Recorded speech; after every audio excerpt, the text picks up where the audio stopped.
The other piece too that sounds, I've kind of spoken a lot about what happens while treatment is happening, but there's a whole world of after, because as much as I would argue in some ways we haven't advanced too much in terms of our cancer treatments in the conventional world, but there have been a lot of advancements, and there are a lot of different specific types of cancers where people are surviving longer than they ever had in the past 20 years. Welcome to the Anthropology Podcast. I'm your host, Meighan Walker. As a former naturopathic doctor and anthropologist, I align the intersection of personal performance, purpose, and innovative thinking in badass women working to change the world as entrepreneurs and go-getters. Anthropology is the study and science of what makes an entrepreneur think, feel, and perform in a path compelled by a vision for helping others, solving problems, while building a life on your own terms. Together, we are exploring the health, mindset, and strategies that distinguish the world's best entrepreneurs. This is the Anthropology Podcast. Welcome to episode 252, holy smokes, of the Anthropology Podcast. I am Dr. Meighan Walker, and we are hanging out at the intersection of your health, your mindset, and entrepreneurship. And today I am really excited to be joined by a very good friend of mine, Dr. Meighan Valero. And Dr. Valero is one of the preeminent naturopathic doctors in Canada focusing on cancer. And she is incredibly credentialed and experienced at what she does. She shares with us in this episode her own personal story that has driven her to passionately explore and provide incredible integrative cancer care. And she shares with us what it really means to have an integrative team when it comes to addressing cancer. You know, as we talked about a few weeks ago with Dr. Laurie Bouchard, cancer is going to affect all of us. All of us will be implicated and impacted by it in our lives. 1 in 2 of us will be diagnosed with cancer in our lifetime. So this isn't something that happens to somebody else. This is something that is going to happen to all of us in some capacity, either personally or someone who's very close to us. And having an understanding of what is possible from an integrative approach is something I believe that we all deserve to know. And I can't think of anyone better to drive that conversation than my friend, Dr. Valero. And I'm super excited for you to meet her now. Dr. Meighan Valero, welcome to the Anthropology Podcast. Oh, thanks for having me, Meighan. This is so great. Well, I'm really pleased to have you here as a guest. I've wanted to have this conversation with you for so long because you are an incredible practitioner. You are top of your game, certainly in Canada for working with cancer in an integrative capacity. You have this amazing TED Talk where you share your own journey. Like when we're talking about this notion of integrative oncology, you are the person that I want to talk to on that subject. And so I'm wondering, before we get into that piece and we really start to blow this conversation apart in a positive way, can you share with everybody your story, your journey, why this is the avenue of naturopathic medicine that you are pursuing, and why it's so personally important? Absolutely. Yeah. I mean, honestly, it kind of came earlier in life. I was 18 when my mother passed away from stomach cancer. She was diagnosed very suddenly. It was one of those situations where it was kind of too little, too late. She was diagnosed way too late. By the time treatment started, it was way too late. It was just not a very hopeful situation.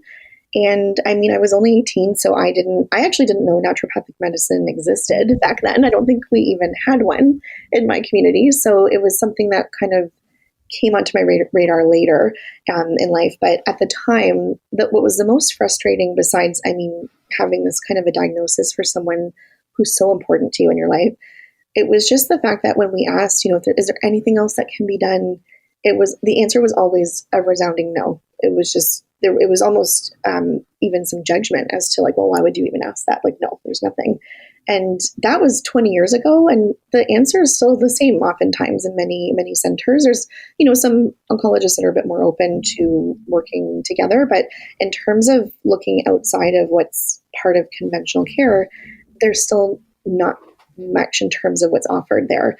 And so that's really where the interest was, where it began, in terms of there's got to be something else. And back then I was doing cancer research that I started in high school, which was kind of an interesting opportunity. And that continued all the way through my undergrad in biochemistry. And we were working with plant extracts back then and how they can potentially get rid of cancer.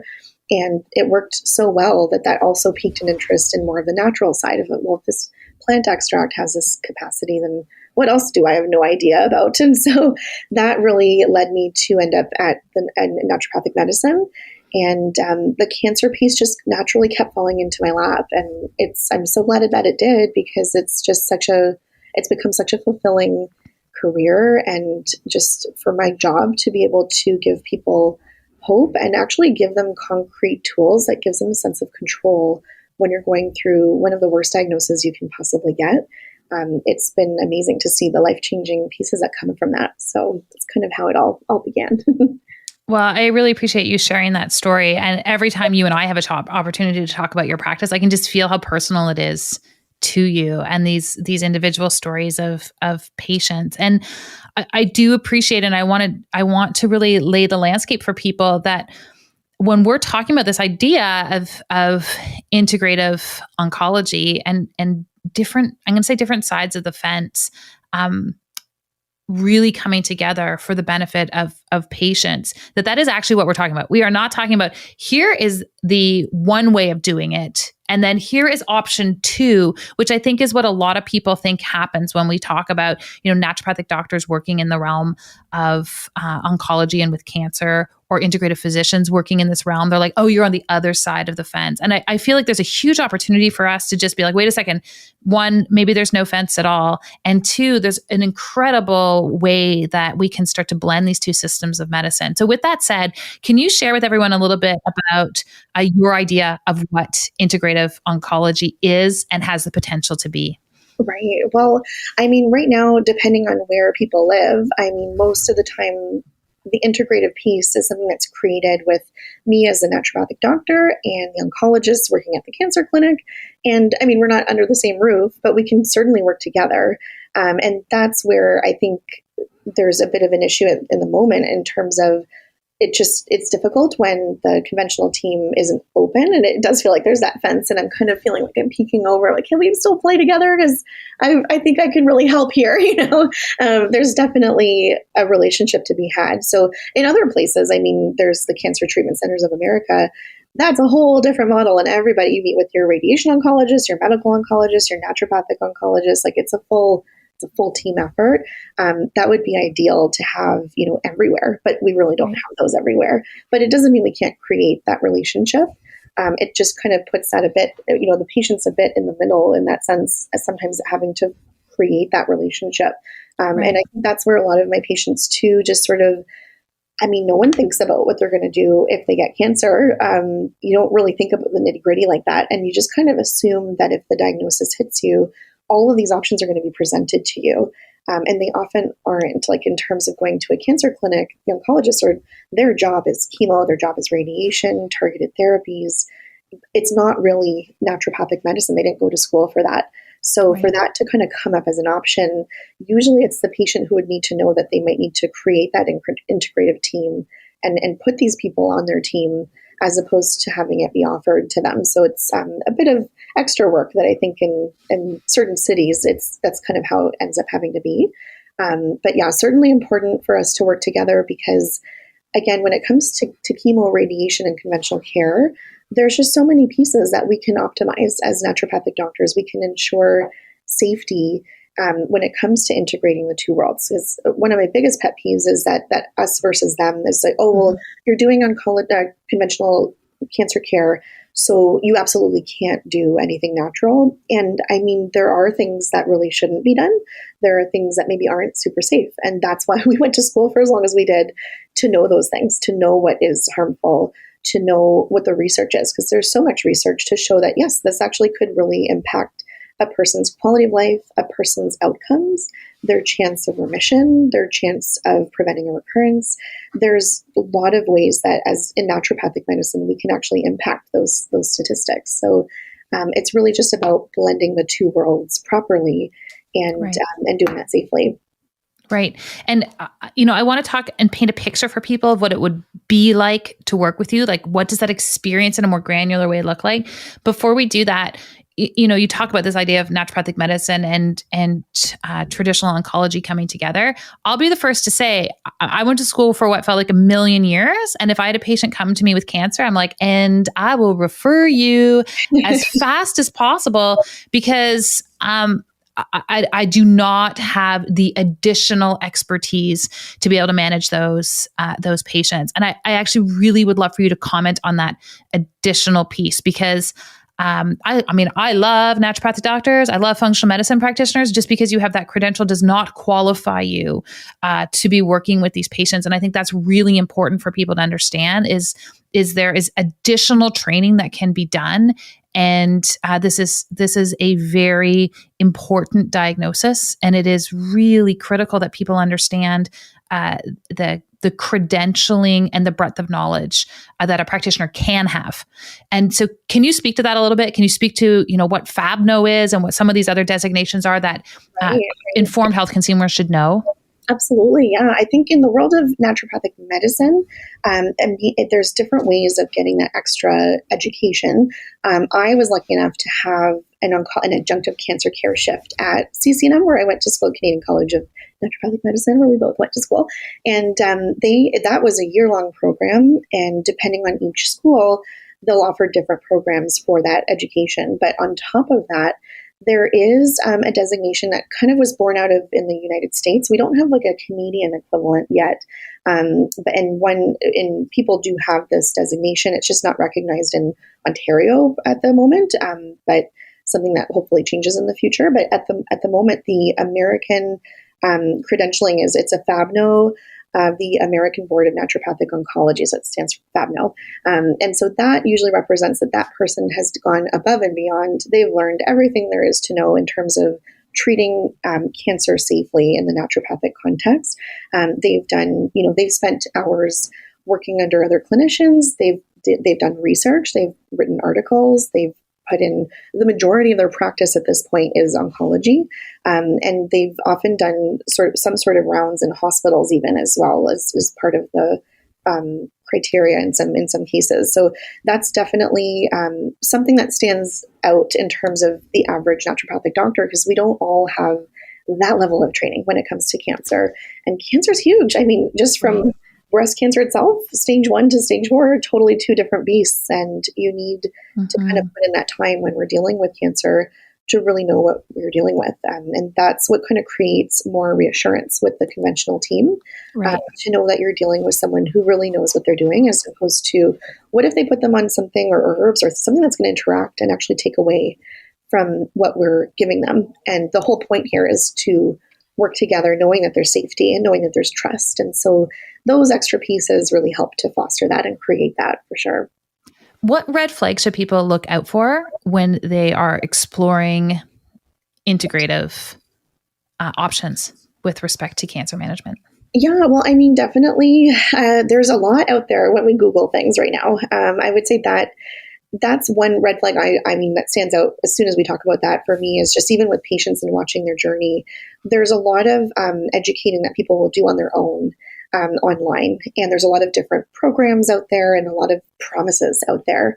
And some of the stuff that I see is not necessarily something that I think they're kind of touting it as something that would potentially cure cancer and eradicate things in a way where you don't even need to do chemo or any of those things. And that's where red flags definitely go up, because we can't necessarily promise cures ever. Like, it's just something that you can't necessarily guarantee. And I mean, that's the dream, to see that. And, I don't have to do chemo, so I'll just do this instead. But those types of things online where there's a lot of testimonials and things like that, those are tough to really, be able to see if that's a legitimate thing or not. Right. And, sometimes it can be easy to be opportunistic in those cases online. So those are definitely big red flags for sure. And I would say too, it's a tough world right now when you look online, because you could pick any topic in the context of cancer and look it up, and you'll see 10 articles that are really in its favor and 10 that are totally the opposite. And as a person who maybe isn't a naturopathic doctor or has any experience in cancer, it's going to be really hard to pull apart what those things mean, because that's the state of the internet right now, is like everything we thought we knew is different in either a good or a bad way. It's Right. all changing based on stuff that's coming out all the time. And some of the research really isn't solid research that we can be basing conclusions off of. So some of the Right. things that are being questioned these days are based on, in vitro studies or animal studies that you can't really draw hardcore conclusions on. So those are some other red flags, I would say, when you're, dealing with certain people that are basing their decisions off of that type of research. It's tough to know what kind of outcome we're going to have. For sure. So what is it like to work with you? Like, what does that experience, what is that experience in terms of, the actual experience, but also like, what are you doing in terms of communicating with their physician? How the heck do we have that conversation with our physicians about other people that we might be working with? Take us through that. Absolutely. Well, definitely, I guess one example of kind of how the interaction can occur is, I guess, through a story with one of my patients. Actually, she had stage 4 pancreatic cancer. As soon as you hear that, you kind of think, okay, that's serious. Like, that's a definite difficult diagnosis to be landed with. And so I think when she had that initial conversation with her oncologist, there was just a lot of fear, a lot of digesting in terms of, oh my God, I have cancer, and trying to process that. And so in working together, he put together a chemo protocol, which would be pretty typical, but she was still kind of choking on the information and wanted to know, oh my God, side effects. She had preconceived notions of experiences other people in her life had gone through going through chemo. So she wasn't, comfortable. She wanted to learn more about it. And that was sort of taken the wrong way with the oncologist. And he almost became offended that she was asking so many questions about the side effects. And somehow in that whole process, it was agreed that, in kind of a harsh way, that she probably wasn't going to make it. So do you even need to do chemo? And she came to my office, and that I will never forget, because typically when people come and work with me, there's excitement. There's usually, I cannot wait to just tell her everything I'm going through so we can figure out what she wants to do, because she's got options and we've heard great things and can't wait to get started. That's usually the energy that people come in with, is there's kind of at least some hope in terms of, she's going to at least make me feel better. We don't know what we can do in terms of getting rid of the cancer. You can never have these, huge promises, but in terms of the quality of life and changing outcomes, there's always something that can be done. And so for her, she was really different. She was really defeated. And when I actually asked, what are your goals and what would you like to, get started with? She said, I honestly don't know why I'm here. And when we went deeper, we uncovered that side of the story. And it was really heartbreaking, because that's a perfect opportunity where, if someone is terrified of how this chemo could go and side effects are their main concern, that's a scenario where a lot of people would shut down our relationship and say, oh, no, you can't do anything else. You have to just do this. When it's done, then you can start. Right. And really what ended up happening was, we had a discussion. I said, your type of stage 4 is kind of like a mild form, if I could say that, in terms that she had a tumor on her pancreas and it just hopped over to her liver. But there was really basically 2 or 3 little tumors. They were not very large. It didn't spread anywhere past that. In my opinion, that's treatable. We can work with that, and chemo is a big part of that. So she really should have done that. And in the end, she ended up doing it, but it wasn't, because of her oncologist. They kind of just ended the relationship at that point. So she ended up going back and doing it. We helped keep her healthy all the way through. She came monthly at that point, and I'll never forget, because she kept bringing a friend of hers that would keep coming with her to her appointments. And her friend one day brought her own blood work, because we would always review the blood work, every time, see how we're doing chemo to chemo. And a lot of what we're doing there is preventing red blood cells from crashing, because that happens so commonly. There's a lot we can do on our side that's safe, that won't interfere, that helps to bring up quality of life, bring up energy. And I mean, it was clearly working with her, because she was glowing by this point. She was halfway through her chemo and she was just doing amazing. And her friend actually kind of came, and she's a little bit shy about it, and she kind of had her papers and said, hey, do you mind looking at my blood work a little bit before we get started? Like, is that okay? So, oh, sure, I'll take a look. And I started laughing, and they both looked at each other confused, like, why is she laughing at your blood work? Because I just kind of said, you know what, I actually just had my blood work done too, not too long ago, like a week ago. And I'm just laughing because out of the three of us in this room, she's the healthiest, the patient. Like, she's actually doing the best in terms of all of her blood work parameters. Oh she's killing it. Like, she's doing amazing. And so everybody just kind of laughed, like, wow, like, who would have thought at the beginning of her journey, she thought she was just doomed and she was ready to just throw in the towel and that's it. Right. And here she is halfway through, and all the concerns she had were really not that much of a concern. And so as we went forward, it turned out that by Christmas, like, she was predicted to not be alive by that point. But by Christmas, they had no evidence of disease. There was no sign of the cancer anywhere. And at that point, that's where we worked together, where we decided to kind of push for, what if she gets a second opinion, like a referral to outside of our center, and possibly look at other options. So, at the beginning, radiation off the table, surgery not an option when it's stage 4 like that. Chemo was kind of her only option at the time, and that's pretty typical. But because of how well she was doing and how her quality of life was just unprecedented, like, people don't tend to actually be that healthy after you're hit with that much chemo by the end of your round. And she was. And the other oncologist she ended up meeting with at another hospital, he was so astounded by her. And he actually said, I know you're clearly doing some other things here, because you don't look like my typical patient. He said, whatever it is that you're doing, you just keep it up, because this has clearly been helping you get this far. And that was 3 years ago. And she's still stable and in remission, and everything's been good. And that's the beauty of what it is to work together. So a lot of that is kind of coming from sussing out, how open is an oncologist to working together, because they aren't always open to that. But that's where, where we come into play is we can send letters, we can correspond with them and give them the research behind what we're doing. And, sometimes it's still kind of met with resistance, but many times there's a conversation that they're open to having. And that's where I think all we're trying to do here is work together for the patient to make sure that they have the best outcome and they have all the tools and support that they need. So that's kind of one of my favorite stories to highlight, because it really does show how the power of what can happen when we do work together. This is, I have this concept, maybe other people have this concept, but I have named it gray leadership. And that's what happens when we have like the black and white camp of like, it has to be done this way. It has to be, we get so fixated on like staying, people say it's like staying in my integrity and staying in my lane. I'm like, but what if we blend the colors together? Like, always. Yeah. I don't understand why this is the rarity, not the norm. Because the story that you just shared, I know you've got countless other stories that are also similar in that capacity. We have this tremendous opportunity to start to increase the quality of people's lives as they move through cancer, which is not, this is not a disease where I'll never get it.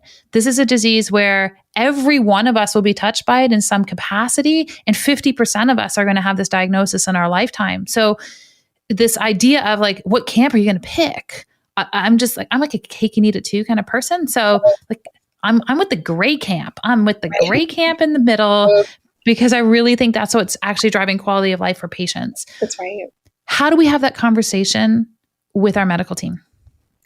Right. Well, that's where I would say it kind of, it can happen a couple different ways. So it can either happen where it's brought up with the patient, and sometimes I'm kind of coaching the patient along as to like, how do you have that conversation? What do you say? How do you bring it up? What happens if they totally shoot it down? Because sometimes they're not really open. And I'm always happy to converse with them and to write correspondence with them and keep them on the same page. And sometimes that's all that's required. I remember early on in my career, I had one patient where the oncologist was not open to it at all, was very aggressively against it. And all it took was for me to correspond and just explain, they had previously seen another practitioner who maybe didn't have that experience with cancer, was kind of giving them all kinds of different things to help support, but they were actually going to interfere with the chemo. And so just hearing that, okay, well, this is what this patient was previously on, we've removed that. We're now going to do this because this will actually support the chemo that you're giving. And here are ways that we're going to support the side effects. And here's how they won't interfere because of these, studies. that's kind of sometimes all a doctor needs to know, to just know, oh, okay, you're not just, someone who learned off the internet, and like we actually have some education here. Right. It's just understood that it's a lot safer. And unfortunately, people just don't know. I know where I'm at. I'm the only one that does this. It's not something that's very popular. A lot of people don't know what a fabno is. They don't know what that term means. They don't even know what naturopathic medicine is half the time. Right. And if they do, it's often confused with things that aren't actually what we do. And so it does take time, I think, to build that relationship. But that's often kind of how we approach it, and getting people on board and working together. And it does require the patient to play an active role. Like, it's not a very passive process, both on just being active in terms of speaking up for yourself and engaging both sides of the teams, but also just being active in the actual healing. Because chemo is very passive. You just kind of go there, you give them your arm, they inject it, they use your port, and you're in and you're out. With a lot of what we're doing, there's a lot more activity going on. So it's kind of helping people be more active in that role, and leading them on the right path of how to access what they need is the most key part. What's interesting, I did an interview a few weeks ago with Dr. Sheetal Dakaria, and she's an anesthesiologist and expert in functional medicine, chronic pain management. And our conversation there was very similar in that there is an opportunity of healing here where you can actually go deep and learn how to take control over what's happening with respect to your health and body. And one of the fault is maybe one of the faults I see with the traditional system is we actually don't give patients the opportunity to take ownership over their health. It is still, we will come in and do this for you, which perpetuates the cause of the problem in the first place, which was never acknowledging that what we do every single day actually has an influence on our health and body. And so I do love that this new gray vertical where we're pulling together, it gives power back to patients and gives power back to people to understand that your actions can have an influence on health outcomes, whether you've been diagnosed with something or not. Exactly. Yeah. And that's where I just see, in terms of just when you break it down as to the benefit of what we can do together, sometimes it comes down to this person never had to skip a single chemo treatment. And when you have someone like that patient I mentioned, pancreatic cancer, you don't really want to give it opportunity to rest. So if I can keep their counts high enough the whole time where they don't actually require a break, that's the win right there. Yeah. Sometimes when it's that serious, that's what we really need, the opportunity to achieve. And it's so true at this point, it is that 1 in every 2 people will get cancer in their lifetime. And, the question is, it's true. Like you said, it's not like, what camp are you going to be part of? It's really, the question should be, and that's the question we had for my mom early on, which I do talk about in the TED Talk, is that it's not really about picking sides. It's about, what can I be doing? What are all the things? I want all of the tools available to me. Right. But if I pick one camp, like, I'm only going to get one camp's version. And there is more to the story. It's just that we do have to respect both sides, and they have to be blended in a proper kind of way, I would say. But the other piece too, that sounds, I've kind of spoken a lot about what happens while treatment is happening, but there's a whole world of after, because as much as I would argue in some ways we haven't advanced too much in terms of our cancer treatments in the conventional world, but there have been a lot of advancements, and there are a lot of different specific types of cancers where people are surviving longer than they ever had in the past 20 years. And what that comes with are people who are now struggling and suffering with side effects that are because of the treatment. Yeah. And we're living in a world where it's kind of like, well, at least you survived, so you're kind of just live with it. But no, it can be better than that. There's so much that we can do in naturopathic medicine to support a person's body and allow them to feel better and actually thrive and optimal, which is kind of always the mandate with naturopathic medicine is, let's not just kind of bare minimum live here. Let's get you thriving and being optimal. And that's the same after treatment is done. I know another patient of mine, she had a triple negative breast cancer, and she got it in her 30s. And I'll never forget, because she came in when treatment was over. And one of the things she said was like, I'm 30 and I feel 80. And she said, if this is the rest of my life, like, I don't know like how much of it I really want to continue living. Like, this is not a good place to be in right now. And we did the work. We put in the time. We assessed everything thoroughly. And we were able to pull her out of that after, I think it was about 4 months it took. And I remember we looked at her blood work and reviewed everything. She was just glowing. She had so much more energy. And she said, I know I said I felt 80. She said, right now, to be honest, I feel better today than before I even got cancer. Like, I feel more healthy now than before this even hit me. And when I came to see you, that was not the expectation that I thought I could even have. I didn't even set that as a goal when we first started talking, she said, because, and I always ask that, like, what are your actual goals? Because there's, what the person anticipates. And then now I can kind of have a more foresight to say, well, that's a good goal for this moment, but we're going to kind of reach further than that potentially. And with her, that's what I had, is that, I know this is what she feels like today, but I know that she can do better than this. And it's really, you got to think outside the box, because when you have limited tools given to you on one camp, then you're really limited in what you can achieve when we look at that. So that's kind of the beauty of this practice, is how do we merge the two worlds together? Sometimes it's literal, where we're actually working as a team, and sometimes it's just me on working with you and pairing it with what they're doing in a safe way to kind of give you better outcomes that way. Amazing. The work that you're doing is so incredible. It's touching so many people's lives. And I feel like this is a perfect place to transition our interview, because everyone's going to be like, how do I learn more about Meighan? And I'm going to tell you guys in a second. But I want to throw at you something I call our KPIs, or key performance indicators. So just like we have them in our business, I believe we have them in how we live our lives as well. So my first question for you, Dr. Meighan, is this. Is there an idea or a book or concept that you've been really like chewing on that's really kind of shifted your way of thinking over the course of the last year? Oh, I mean, yeah, in terms of books, I would say there's probably a couple of them. And when it comes to cancer, I think that Nisha Winter's book, like the metabolic kind of approach to cancer, that book has been great, because there's so much happening in terms of metabolism. And there's two schools of thought when it comes to cancer too. And when we look at like the gray, like the black and white thinking in terms of cancer and being in the gray, metabolic approach sort of lives in that gray too. And a lot of the theories that are conventional in mind, they always kind of look at everything outside of metabolic. So that's another big one, I would say, that I've been kind of chewing on a lot lately, just to kind of look at what the work she's been doing too, and how powerful that can be. That's been huge. She's another naturopathic oncologist in the industry here, so she's been great. Amazing. What is your favorite health hack? Oh, I mean, right now, Not your favorite 10. You just get one, maybe two. Well, I've been kind of getting into the Peloton a lot this year. And I actually I'm really like slow on this bandwagon here, but my Apple Watch, I finally got one of those. And I was really resistant at first. I didn't know how much I wanted to be plugged in. But I am loving that the fitness part of the Apple Watch can actually just kind of wave your watch over the Peloton screen, and it links all of your data, your heart rate, everything. You just literally just wave it and it's connected.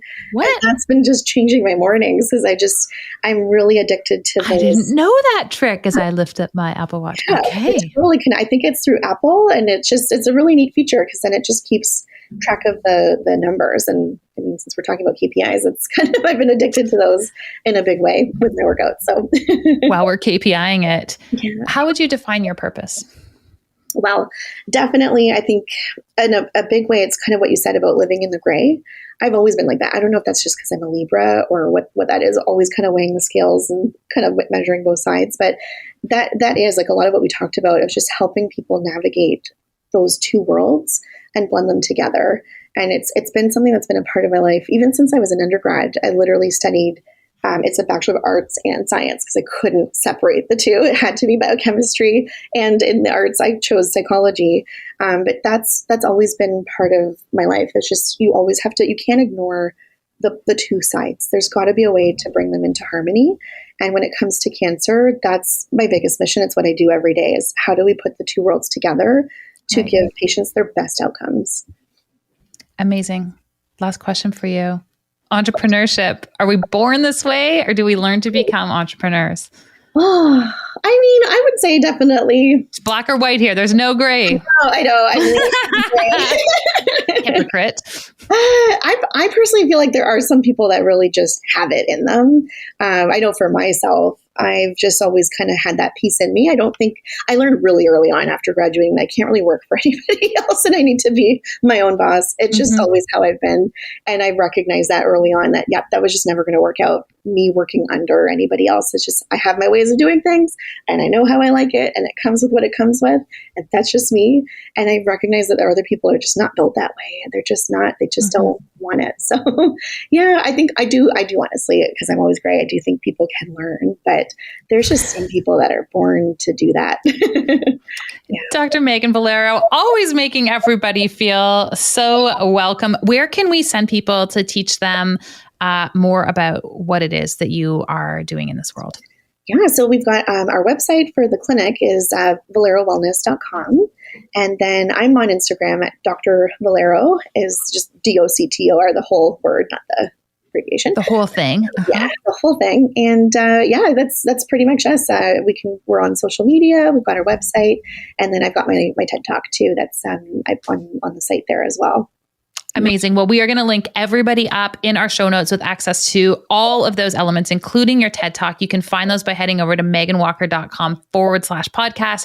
You'll see Dr. Valero front and center with this episode. Thank you so much for joining me today. This was an amazing and enlightening conversation. Well, thank you so much for having me. This is the best. And always a pleasure. Oh, thank you.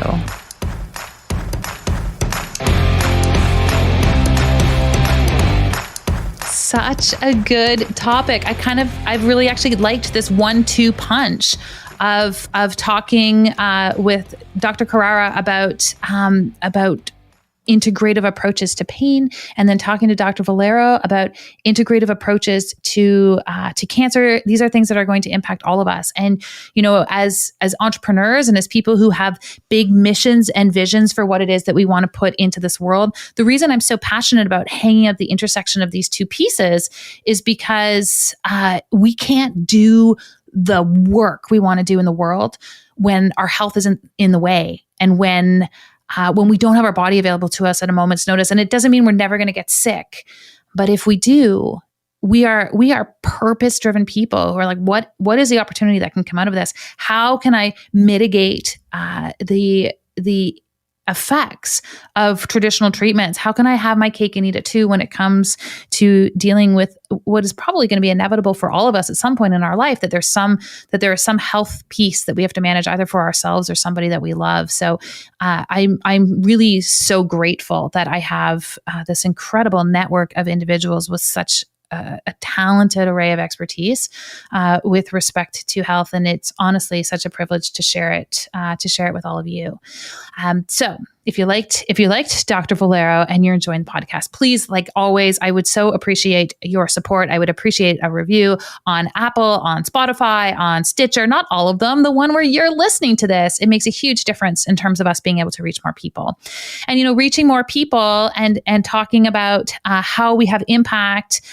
We've got some big things in the works. So I'm going to encourage all of you to, like always, have an impactful week ahead, and to join me next week, because what I'm going to share with you next week is a bit of a teaser and a bit of an overview in terms of where we are heading with the Anthropology podcast. We are 250 plus episodes into this journey. I can't even imagine. I have to compare how 250 episodes is in like people years and like marriage years, because I'm pretty sure this is like the biggest commitment I've ever taken on in my life. And we're about to take things to whole new levels. So I'm really excited to introduce you to what that is going to look like. New year, new version of the Anthropology podcast. Some really exciting things coming up in 2022. So like always, have yourself an incredible week ahead. And next week, we'll be sharing with you all the juicy details. See you, hear you, talk to you then.